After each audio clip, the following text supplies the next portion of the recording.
ዶክተር ፋኒል አምራንን ወደ ቤቱ ይዟት ሄዶ ጣት የሚያስቆረጥም ምግብ ጋብዟት ይገኛል። ኮማንደሩና መርማሪ ፖሊሱም አንድ ላይ ተገናኝተዋል። ኮማንደሩ እጅግ እየፈራ ይመስላል። አምራን ከሮማን ጋር ስታወራ የወይዘሮ ዝናሽ ፋሚሊዎች አይተው እንግዲህ እጅግ ተበሳይተውና ተናደውባት ነበረ። ናሆምን በጥፊ መቷት ነበረ አምራን ሁሉንም ነገር እንግዲህ እቤት ሄዳ አስረድታቸው እሷ በገንዘብ አሁንም ተደራድራ ሌላ ተንኮል እንድሰራ ነበር ያቀደችው። ነገር ግን እኔ በሱ አልስማማም ብያት ዳግምም እዚህ ቤተሰብ ውስጥ እንዳትንኮል እንዳትሰራ አስጠንቅቂያት ነው የመጣሁት ብላ ሁሉንም ነግራቸው ትገኛለች። ናሆም ግን ብዙም ደስ ባይለውም በስተመጨረሻ የሰጠከኝን እምነት ከኔ እንድታጣ ካንተ እንዳጣ አልፈልግም፣ ይቅርታ አድርጉልኝ ብላ ይቅርታ ጠይቃ ትገኛለች። አቶ ተሰማም ስራ ለመስራት እንዳሰበና ቤቱን አስይዞ ብር መበደር እንዳሰበ ለአቶ ለይኩን ይነግረዋል። ለአቶ ለይኩንም ይሄ ምንም ችግር የለውም ቤቱ እኮ ያንተ ነው እያለው ይገኛል። ሰላም ጤና ይስጥልኝ ውድ እየተከበራችሁ የቻናሌ ቤተሰቦች እንደምን ከረማችሁ? ተወዳጁን ኑሃሚን ድራማን ቀጣዩን ክፍል ይዤላችሁ መጥቻለሁ። እስከ መጨረሻ በትህትና ተከታተሉኝ ስል በአክብሮት ጋብዛችኋለሁ። አምራን በጣም ከፍቷት የልቤ ወዳጄ አማካሪ ለምትለው ለዶክተሩ ልትነግረው ትሄዳለች። እሱም ምን ሆነሻል ብሎ ሲላትም እሷም ናሆም እንዳገኛትና መንገድ ላይ እንዳገኛት ተናዶም በስሜት በጥፊ እንደመታት ትነግረዋለች። እሱም እንዴት ሴት ልጅ ላይ እጁን ያነሳል ናሆም አብዷል ብሎ ሲጠይቃትም ተው ፋኑኤል በሱም አትፍረድ፣ ምክንያቱም ትናንት ያደረኩት ክፋትና በደል እንደ ጥላ እንደሚከተለኝ ማወቅ ነበረብኝ እያለች ስታስረዳው እሱም ቢሆንም ይሄንን ማድረግ የለበትም እያለ ነው ናሆምን። እሷም በጣም የሚያስደነግጠው ነገር በአሁን ሰዓት ላይ ይሄ ብቻ ሳይሆን አቶ ለይኩን ከሮማን ጋራ ቁጭ ብለን ስናወራ ሁሉንም ነገር ሰምቶ ለወይዘሮ ዝናሽ ነግሯታል ብላ ትነግረዋለች። እሱም እንግዲህ ዶክተሩ ሙሉ ለሙሉ ለአምራንን ሰላም መናት። አሁን አንቺ እሱ እንዴት ሊሆን ይችላል? ምክንያቱም ሙሉ ለሙሉ ይህንን እንደማታደርጊ እኔ ራሴ ምስክር ነኝ ይላታል።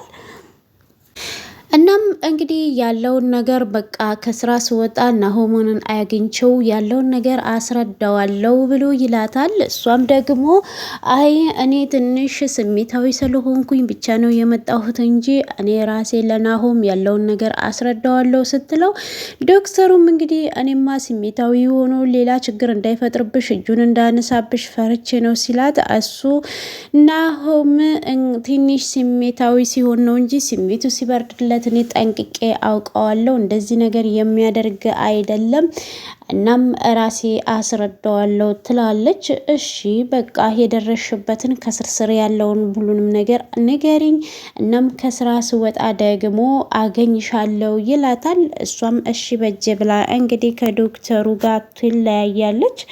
ኮማንደሩም ለአጋዦቹ እንግዲህ እሱን ለሚረዱት ሰዎች ይደውልና ሲምባን በህይወት አንፈልግም፣ ምክንያቱም ባለበት መወገድ አለበት፣ እናም ልክ እሱ ሊያመልጥ ሲል ነው የተወገደው ተብለን እናስረዳለን፣ ምክንያቱም ሪፖርቱን ለኔ አይደለም ወይ የምታቀርበው እያለ እንግዲህ በኮንፊደንስ ስልኩን ሲያወራ ይሄን ጊዜ የክላሱ የቢሮ በር ይንኳኳል። እሱም ስልኩን ከዘጋ በኋላ ይግቡ ይላል። መርማሪ ፖሊሱም ወደ ውስጥ ይገባና ለኮማንደሩ ሰላምታ ይሰጠዋል። የሱም ማንነት ይገልጽለታል። የሲምባን ኬዝ ደግሞ የያዝኩት እኔ ነኝ፣ ከዋናው መስሪያ ቤት ተመድቤ ነው የመጣሁት ብሎ ያስረዳዋል። ስለሱም ስለስራውም ኮማንደሩም የበላይ ነኝ ብሎ ስለሚያስብ ሌላ ተቀናቃኝና ተቃዋሚ ሲመጣበት እጅግ ነበር የደነገጠው። የሲምባን ኬዝ ነው ወይ ብሎ ሲለውም ኮማንደር መቀመጥ እችላለሁ ወይ ይለዋል። መርማሪውም ትችላለህ ተቀመጥ ብሎ ሲለው እንግዲህ መርማሪውም ወደ ስራችን መግባት እንችላለን ወይ ብሎ ጥያቄ እያቀረበለት ይገኛል። አቶ ለይኩንና ተሰማም አብረው ቁጭ ብለው እያወሩበት እያለ አቶ ተሰማም እኔ የምልክ አምራን ናት ወይ ከሮማን ጋር አብራ እየሰራች ያለችው እያልከኝ ያለኸው ብሎ ሲጠይቀውም አቶ ለይኩንም እኔስ እንደ ሰዓት እያንገበገበኝ ያለው የእሷ የአምራ ነገር አይደለም ወይ እንደ ቤተሰቦቼ ስናያት ብሎ ይለዋል። እንግዲህ የቤታችንን ገበና ሁሉንም ነገር እናም የስራችንን ፋይናንስ በሞላ ለሷ እያነሳች የሰጠቻት ብሎ ሲለውም እንግዲህ አቶ ተሰማም ደግሞ ለነገሩ እናንተ ቤት እኮ ገበና የሚባል ነገር የለም፣ ሁሉም ነገር ግልጽ ነው ይለዋል። እንግዲህ አቶ ለይኩን እኔ ደግሞ ሰው በሞላ ሰውን አምናለው፣ የሰው ልጅ ደግሞ ይጎዳኛል ወይም ክፋት ያስብብኛል ብዬ አንድም ነገር አላስብም ብሎ ይለዋል። አቶ ተሰማም ደግሞ የሰው ልጅ መድኃኒት እንደሆነ አጥፊ መሆኑን ማሰብ ግድ ይላል ብሎ ይለዋል። ትክክል ነው። አንዳንድ ጊዜ የቤታችንን ገበና ሚስጥራችንን ከባድ የሆኑ ነገሮችን ለሰዎች ልጆች ግልጽ ሆኖ ማውራት ነገ እኛኑ መልሶ በራሳችን የተናገርነው እሳቱ እኛን ነው የሚበላው። ከዚህ ቀጥሎ ደግሞ ብዙ ጉዳቶችን ልናስከትል እንችላለን እና ለሰዎች መናገርና መናገር የሌለብንን ነገሮች ለይተን ብንናገርና አብሶ የቤታችንን ገበና ብንደብቅ ባይ ነኝ። ምክንያቱም እናቱ ለይኩን ብዙ ጊዜ የሚጎዱት በግልጸኝነታቸው ስለሆነ አቶ ለይኩንም ለጓደኛው ሲነግረው እንግዲህ ድርጅቱም ቀን በቀን እያሽቆለቆለ ኪሳራ ውስጥ እየገባ እንደሆነ ይነግረዋል። አቶ ተሰማም ቆይ አሁንም ኪሳራ ውስጥ ነው ወይ? ለምንድን ነው ስራውን የማትሰራው? ይሄን ያህል ለምንድን ነው ችላ ያልከው ብሎ ሲለውም እሱም አላውቅም ብቻ ይሄው ስራም ከገባሁኝ ቢሮም ከሄድኩኝ ይሄው 1 ወር ሆኖኛል ብሎ ይለዋል። እናም ስራቸውን በስርዓት መስራት እንዳለባቸው ይነግረዋል። በጣም ከባድና ኪሳራ ውስጥ ካለው ቤቱን ጠቅ መውሰድ ትችላለህ ይለዋል። እንግዲህ ይሄ ቤት ሽጥ ግዝ የሚባለውን ነገር አቶ ለይኩን መስማት አይፈልግም። እንግዲህ እንደሚታወቀው አቶ ተሰማ በአራጣ አበዳሪ ምክንያት እንግዲህ የቤታቸውን አተው ከጭንቀት ራስን እረፍት አለመስጠት ያኔ አይምሮ ሁሉ ታሞ መኪና አደጋ ገጥሞት እንግዲህ ህንድ ሀገር ድረስ ሄዶ ሁሉ እንዲታከም ያደረገው አቶ ተሰማ ነው። በዚህ መካከልም እንግዲህ ቤት ሰጥቷቸውም አሁን ህይወታቸው ተስተካክሎ የሚኖሩት በሱ ስለሆነ እሱ የሆነ ኪሳራና ችግር ሲገጥምበት ለምን ቤቱን አትሸጥምና አትጠቀምም ይለዋል። አቶ ለይኩን ግን ይህንን ነገር መስማት እንደማይፈልግ ይነግረዋል። ሁለተኛ እንደዚህ አይነት ሀሳብ እንዳታመጣ ሲለውም እሱም እሺ ይልና አቶ ተሰማም በቃ እኔ እኮ ፈርቼክ ነው እንጂ ሲለው ምንድነው እሱ የፈራከው? ስራ እየሰራክ ነው ወይ? የምትሰራው ስራ ምንድነው? እርግጠኛ ነኝ አንተ የምትሰራው ስራ አሁን ላይ የሚመጥንክ አይደለም፣ ምክንያቱም ምን ያንተን ጠንቅቄ ያውቃለሁ ብሎ ይለዋል። አቶ ተሰማም ልክ ነክ፣ ያው የምሰራው ስራ ብዙም አርኪ አይደለም እንደኔ ስራ ይለዋል። ግን አንድ ሀሳብ ያመጣው ነገር አለ። እሱስ ምንድነው ሲለው ቤቱን አስይዤ ብር ተበድሬ ንግድ ላይ እንግዲህ እኔ ምን ያህል አቅምና እውቀት እንዳለኝ ታውቃለህ፣ ይሄንን መጀመር እፈልጋለሁ ሲለውም አቶ ተሰማም እንግዲህ አቶ ለይኩንም ይሄ እኮ ያንተ ነው፣ በራስህ ወስነህ ማድረግ ትችላለህ፣ በሌላውም ደግሞ ከሁሌም ከጎንክ ነኝ ይለዋል። እንግዲህ አቶ ለይኩን እሱ የነሱ ድርጅት ውስጥ እንዲሰራ ነበረ ፍላጎቱ፣ ምክንያቱም በጣም አቅምና የስራ ችሎታ ስላለው እሱም በእንግዲህ በራሱ እንቅስቃሴ ማድረግ ስለሚፈልግ ሲነግረው በዚህ ተስማምተዋል። እንግዲህ በጣም ደስ የሚሉ ጓደኛ ማቾች ናቸው። እንደዚህ አይነት ጓደኛ በችግር በመከራ በፈተና ጥሏችሁ የማይሄድ ይሄ የእውነትም ከጓደኝነትም አልፎ ወንድማማቾች የሚባሉበት ደረጃ ላይ ናቸው ያሉት። በጣም ነው ደስ የሚሉት። ኢንስፔክተሩም ይቅርታ አድርግልኝና ኮማንደር ሸተቦ ሲምባ ገሎት አምልጧል የሚባለው ነገር በጣም ክፍተት ነገሮችን እያሳየ ነው። ምክንያቱም ደግሞ ሸተቦ ከመሞቱ በፊት በጣም ለረጅም ጊዜ የተደበደበበት የአስከሬን ምርመራው ያሳያል። ይሄ ደግሞ ሲምባ ገሎታል ብሎ ሊያሳምን አይችልም ይለዋል። ኮማንደሩም እንግዲህ በዚህ ነገር ላይ በጣም እየፈራ ስላለ እጅግ ኮስተር ይልና ኢንስፔክተር አንተ እዚህ የመጣከው የላከው ሲምባን ለመያዝ ነው እንጂ እኔን ለመመርመር አይደለም ይለዋል። ሸጠቦ ወንጀለኛ ነው፣ ሲምባ ደግሞ አደገኛ ገዳይ ነው። በሁለቱ መካከል ምን እንደተፈጠረ እኛ የምናውቀው ነገር የለም ሲለው መርማሪውም ሊሆን ይችላል እውነታው ደግሞ የሲምባ ልጅ እያለ ያለው የኮማንደሩ ሰዎች ናቸው ሸተቦን እያስወገዱት እያለ ነው የሚገኘው። ይሄ ደግሞ ያንተንም ስም ሆነ የተቃዋሙን ስም ያጎድፋል። ስለዚህ እኔ ደግሞ ይሄንን እውነታ ለማጣራት ነው የመጣሁት እያለው ይገኛል። ኮማንደሩም እንግዲህ ሸተቦ ወንጀለኛ መሆኑን የሚያሳይ ተነድፎ የተቀመጠ ፋይል እንዳለ ያስረዳዋል። እንግዲህ ሸተቦ የኮማንደሩን ልጅ ደፍሮ ልጁም ደግሞ ከቤት እንዳትወጣ በሀዘንና በለቅሶ ሆና ቤት ውስጥ እንደተቀመጠች ይነግረዋል። እኔ ደግሞ እንደ አባት ይሰማኛል። እናም እኔ እንደ ስራዬ እንደ ህግ አስከባሪነቴ እኔ በራሴ ምንም አይነት እርምጃ አልወሰድኩም። ሸተቦን አሳልፌ የሰጠሁት በህግና ህግ ነው፣ ምክንያቱም በህግ እንዲቀጣ ይለዋል። ኢንስፔክተሩ ግን ምንም ነገር አላመነውም። ምክንያቱም ሸተቦ ከመሞቱ በፊት በተደጋጋሚ ከእስር ቤት እየተወሰደ እንደሚደበደብ ነው መረጃዎቹ የሚያመለክቱት ብሎ ይለዋል። ኮማንደሩም እና ታዲያ አመንካቸው ወይ ብሎ ሲለውም እሱም ያው የአቶ ሲምባ ልጅ ነው ይሄንን እየነገረኝ እሱም እና ብሎ ሲለው እንዴ ይሄንን ታዲያ አንተ አመንከው ወይ ብሎ ይለዋል። እሱ ብቻ ሳይሆን ከፖሊስ ጣቢያም አካባቢ ላይ እንግዲህ ከአንዳንድ ሰዎች መረጃ ለመሰብሰብ ሞክሬ ነበረ ከሲምባ ልጅ ጋራ ተመሳሳይ ነው ይለዋል። እንግዲህ ኮማንደሩም እዚህ ጋር ደንገጥ ይልና አንተ እኔን በስም ነው እንጂ የምታቀኝ አንተ እኔን ታቀኛለህ እንጂ እኔን አንተ አላውቅህም። ስለ ስራዬ ደግሞ ጥንቅቅ አድርጌ የምሰራ ህግ አስከባሪ ነኝ። እናም ደግሞ ሰዎቹ የተሳሳቱ የተደበላለቀ መረጃ ነው የሰጡ ከእውነት የራቀ ሀሰት ነው ብሎት እንግዲህ ያስረዳዋል። ኮማንደሩን መለስ ሲልና ሸጠቦ ሲምባ እንደገደለው በጣም የሚያሳይ በፎረንሲክ ምርመራ ተረጋገጠ። እናም ስለ ሸጠቦ የያዘው ኬዙን በሞላ ሌላ መርማሪ አለ፣ እሱን ማናገር ትችላለህ ብሎ ይለዋል። እንግዲህ ኢንስፔክተሩም እሱን አግኝቼ በቃ እጠይቀዋለሁ ሲለው እንግዲህ ኮማንደሩም ደግሞ የውልክ አንተ ሲምባ ላይ ክትትልክን ብቻ ማጠናከር ነው ያለብህ። አንተ ገና ወጣትና ወጣት ነክ፣ በዚህ ላይ ደግሞ ሌላ ስህተት ከሰራክ በስራክ ላይ ትልቅ ችግር ታመጣለክ ብሎት ይለዋል።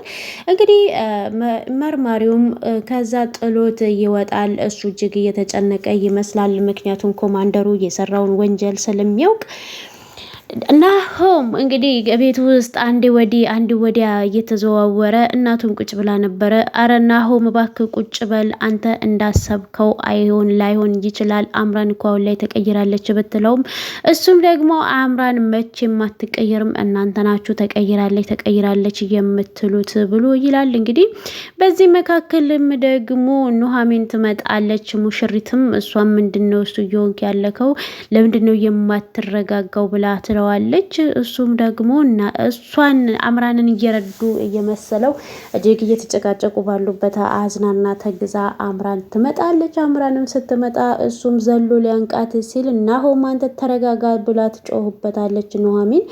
እሷም ናሆም አንተ እንዳየከው እውነት አይደለም፣ እንደሰማከው እውነት አይደለም፣ ከእውነት የራቀ ውሸት ነው ብላ እንግዲህ የውልሽ ወይዘሮ ዝናሽን ብላ እሷን ለማስረዳት ትሄዳለች።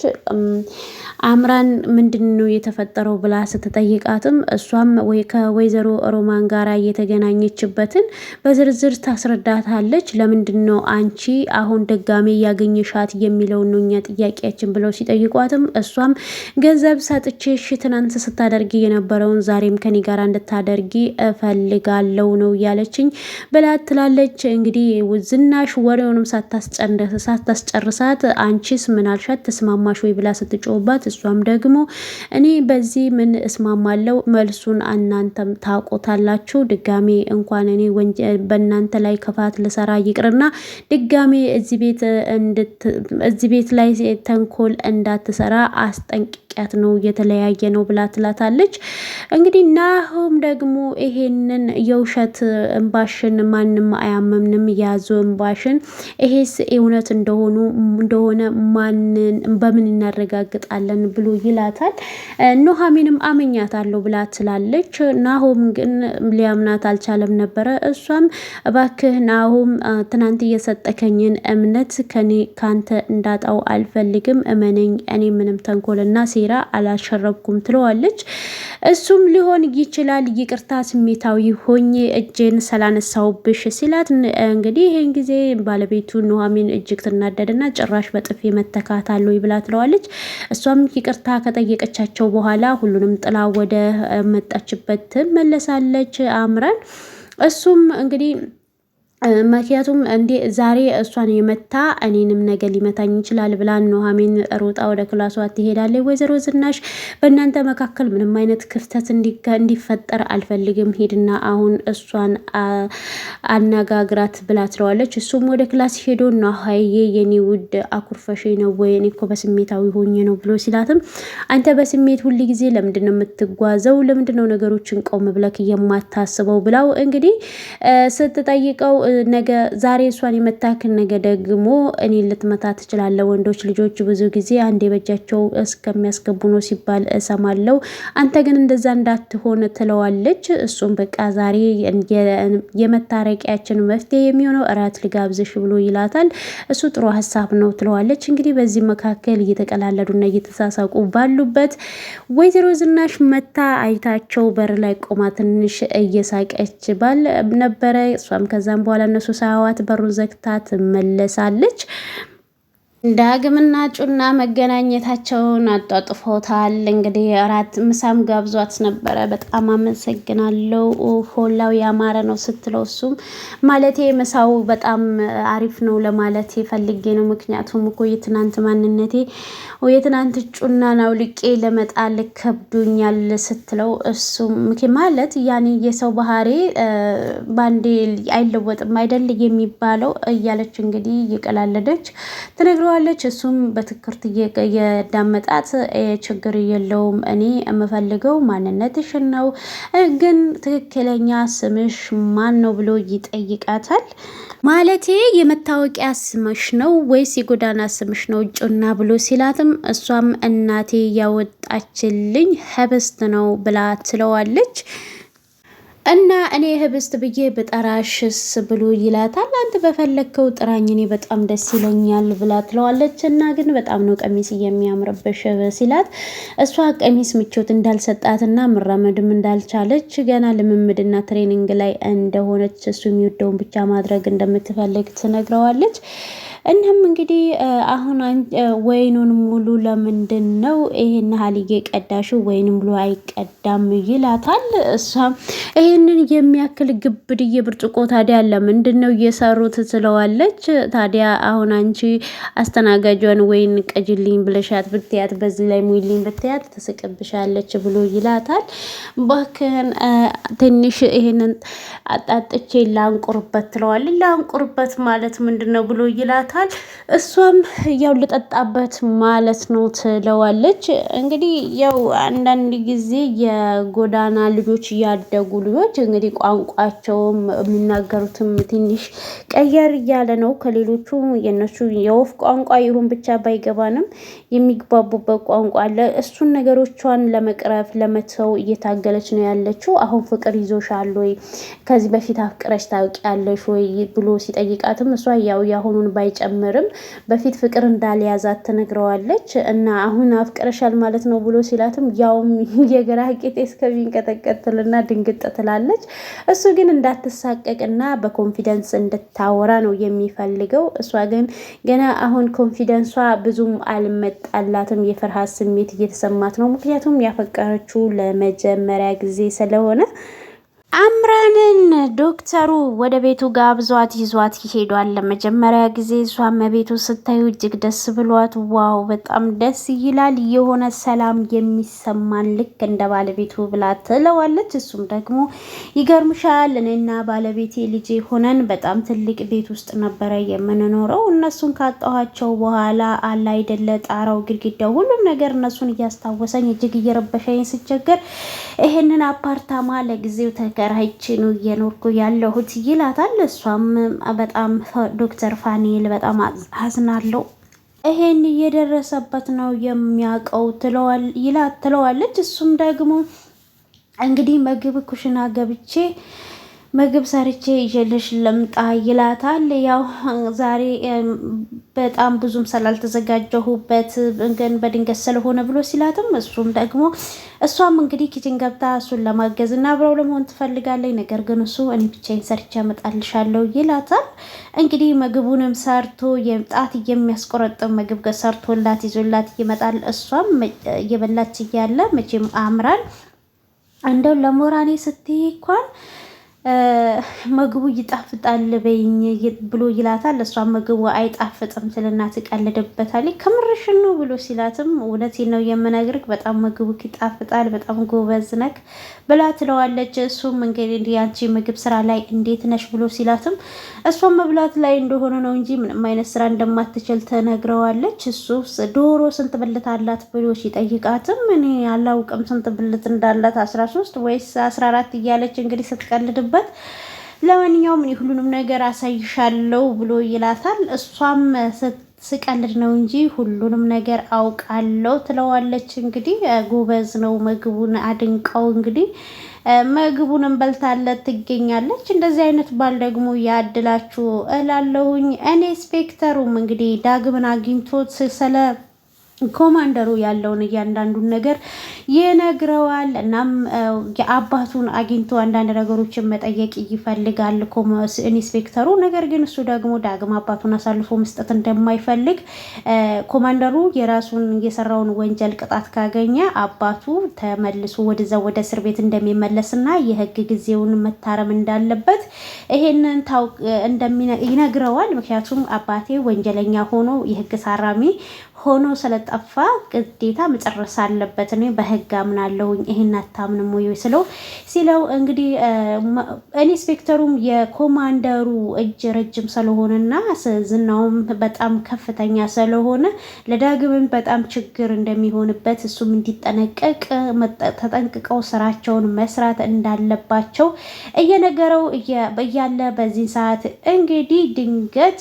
ጩና ስልክ ትደውላለች ከመርመሪው ፖሊሱ ጋር ሆኖ እሱም ስልኩ እየተደወለልክ እኮ ነው አንሳ ብሎ ሲለውም እሱም ቆይ ጓደኛዬ ናት በኋላ አነሳላታለሁ ይላል። አይ አንሳው እያለው ያለ እንግዲህ ጩናም ሄሎ ዳጊ የት ነህ ደህና ነህ ብላ ስትለው ደህና ነኝ የት ነህ ምን ነው በሰላም ነው ወይ ብለው ሲጠይቃት አሁን አባትህን አየሁት እያለች ነው እንግዲህ ድራማው የተጠናቀቀው። ቀጣይ ክፍል ላይ ግዴታ ኢንስፔክተሩ አባትህን ማግኘት አለብኝ ብሎ አባቱን ያገኘዋል ወይስ የሚለውን እንግዲህ በቀጣይ ክፍል ነው የምናየው። እንግዲህ እንደሚታየው ኢንስፔክተሩ በጣም ጥሩ ሰውና ለሀቅ የሚሰራ ይመስላል። ሲታይም ደንተናን ሲምባን እስከሚያገኘው ይሁን አይሁን የምናውቀው ነገር የለም። ግን አሁን እዚህ ጋር የዳግምን አባት እያሳደደው ያለው ኮማንደሩ በጣም ሲምባ እንዲወገድ ነው የሚፈልገው። ምክንያቱም ባገኛችሁበት አስወግዱት እያለ ነው። ለስራ ባልደረቦቹም ደውሎ የስለ መርማሪው ፖሊስም እያንዳንዱን ነገር ነግሮቸው ይገኛል። እንግዲህ በቀጣይ ክፍል ላይ ምን ይፈጠራል የሚለውን እናያለን። እስከዚህ ሰዓት በትህትናና በትዕግስት ስለተከታተላችሁኝ አመሰግናለሁ። በቀጣይ ቪዲዮ